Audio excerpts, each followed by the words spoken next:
CBSE 2025 में पूछा गया ये क्वेश्चन जो कि मोस्ट ऑफ द स्टूडेंट को प्रॉब्लम देता ही है। तो चलिए देखते हैं स्टूडेंट की इस क्वेश्चन में क्या पूछा गया है।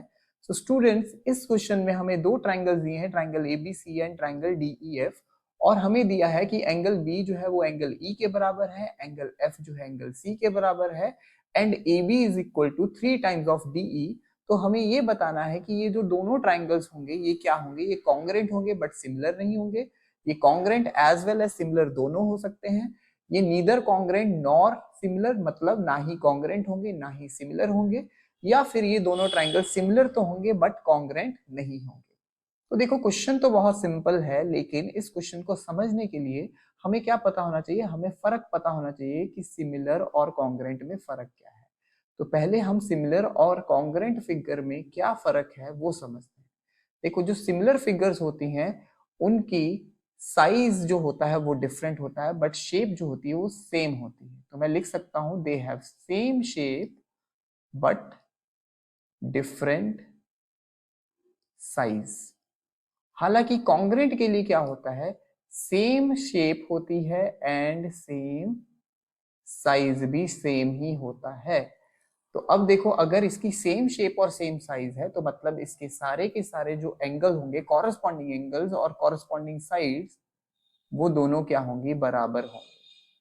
सो all of the corresponding sides and angles are equal. हालांकि इसमें क्योंकि शेप सेम है तो कॉरस्पॉन्डिंग एंगल्स आर इक्वल,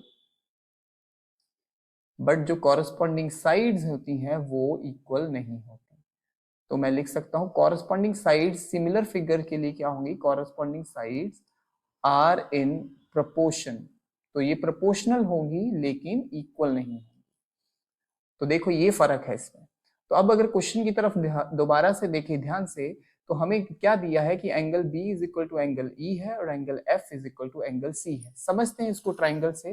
देखो दो ट्राइंगल्स है मेरे पास, एक है ट्राइंगल ABC और दूसरा है ट्राइंगल DEF, और हमें दिया है कि एंगल B जो है वो एंगल E के बराबर है और एंगल F जो है वो एंगल C के बराबर है। और अगर मैं ध्यान से देखूं अब, तो ये दो एंगल्स तो ऑलरेडी इक्वल होंगे। अगर दो एंगल इक्वल हैं तो ट्राइंगल्स तो सिमिलर हो ही गए, किससे, बाय ए ए सिमिलरिटी से, या फिर ए ए ए सिमिलरिटी भी लिख सकते हैं, क्योंकि तीसरा एंगल भी ऑटोमेटिकली इक्वल ही होगा। लेकिन एक चीज और दी है हमें, वो ये है कि जो ए बी है वो 3 टाइम है डीई के। तो ए बी देखो ये वाली साइड है और डीई है ये वाली साइड।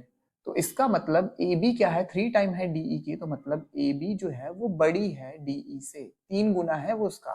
तो इसका मतलब दोनों इक्वल तो नहीं है, तो ये कॉन्ग्रेंट कभी भी नहीं हो सकते। तो क्या हुआ कि ये दोनों फिगर सिमिलर तो हैं लेकिन कॉन्ग्रेंट नहीं है। तो ऐसा कौन सा ऑप्शन है जो कि करेक्ट होगा, तो option number D, similar but not congruent, is the right choice.